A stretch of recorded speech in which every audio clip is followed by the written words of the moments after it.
Hey guys, so today we are going to look at 9.2. It is about translations. The first lesson, 9.1, was reflections, okay, and reflections and translations kind of work together just because you can do them both at the same time pretty much. So do keep in mind what a reflection is and how to get your pre-image versus your image points. So a translation is basically like sliding an object.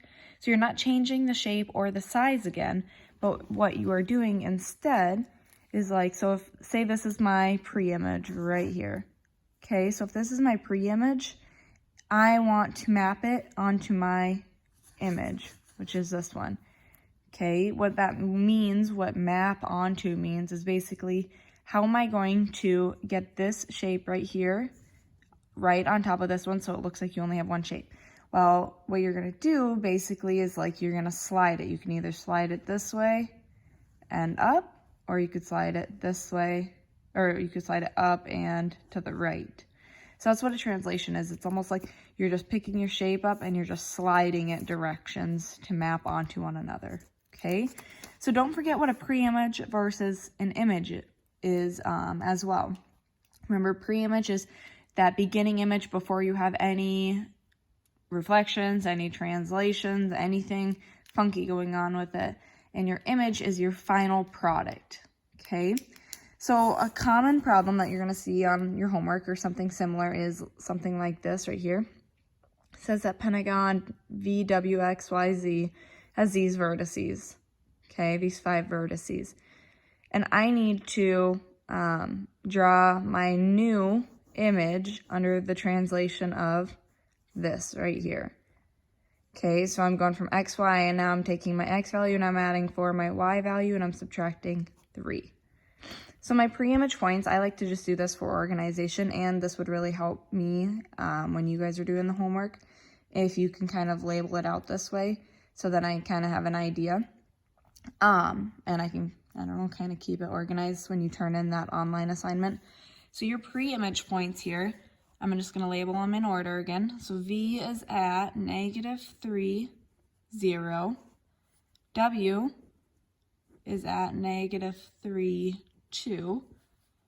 X is at -2, 3. Y is at 0, 2. And Z is at a -1, 0. Okay, so my translation that's happening is I'm adding 4 from to my x value, and I'm subtracting 3 from my y. Okay, so now if I want to list my new image points.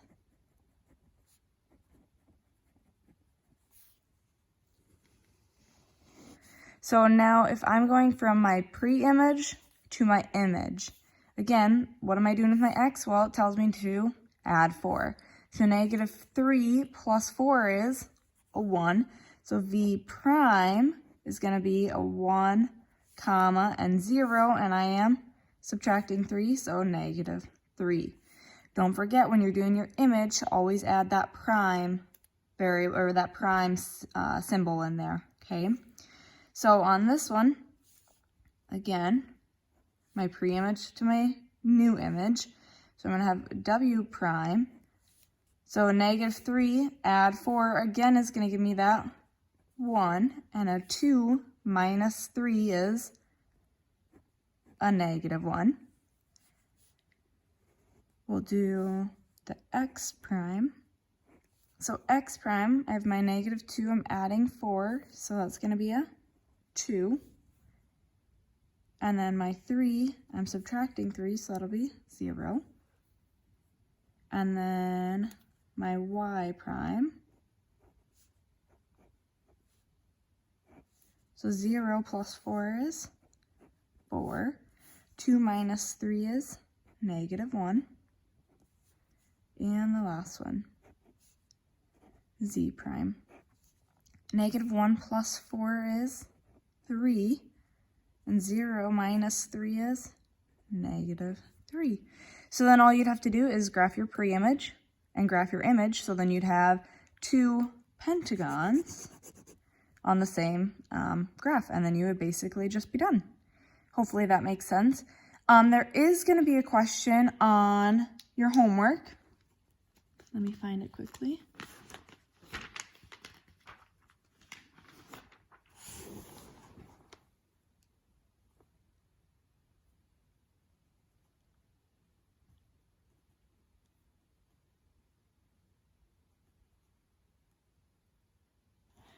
There might be. I haven't fully decided actually. Okay, so what you're gonna do, you might come across a problem that says, I don't know, we'll use this for instance. We'll use Pentagon VWXYZ. If I give you this kind of a problem, I'll give you a much shorter one than 5 vertices to work with.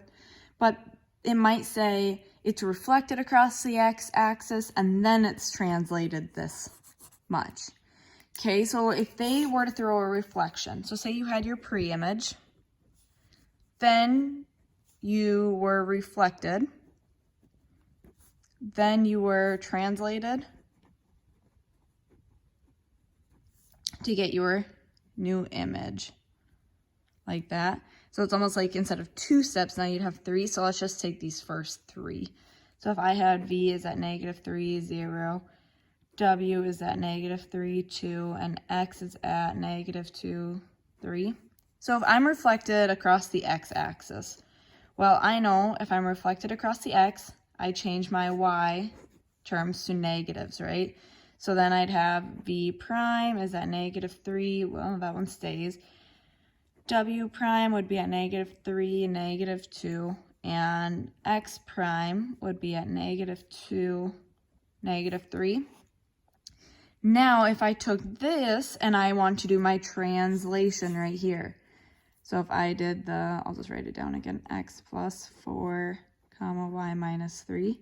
So now I would draw that second arrow for each one. So now I would have V double prime because there's 2 compositions that are happening, okay? This is called a composition because there's multiple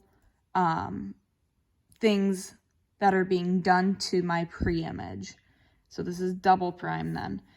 Okay, so I'd add 4 to this right here, and I'd end up with a 1, and then I subtract 3, so I'd have a 1, -3. Okay, on this one, if I'm adding my 4, I would end up having W double prime would give me the 1 and -5, and then my X double prime would end up, so then I'd have my -2 plus 4, which would be a 2, -3 minus 3 more would be -6. So then I'd have this answer as well. Okay, so hopefully that makes sense on the like prime and then your double prime. Okay, let me know if you have any questions.